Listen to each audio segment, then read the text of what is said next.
Otthon közül a palicsi Villa Ancora kapta a legjobb értékelést. A 88 éves Mile Bosnyák néhány hónapja lakik ebben az otthonban. Ja se cenim I poštujem od svakoga, a I ja cenim svakoga, od najmanjih do najvećeg, jer bez discipline, bez poštovanja, bez jedne strane I druge nema tog života. Ja vam kažem da se osjećam vrlo lepo I vrlo fino u ovome domu.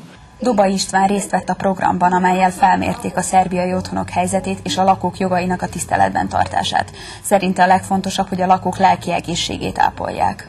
Gyengébb körülmények között is tehát boldog, hogyha emberként kezelik, hogyha tényleg az ő méltóságát tiszteletben tartják, és hogyha egyszerűen, ahogy mi röviden szoktuk mondani, hogyha szeretik.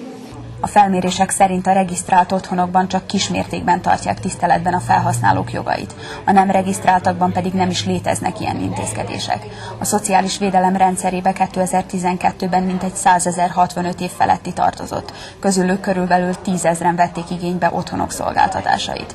Szerbiában jelenleg 40 állami és 93 magánotthon működik.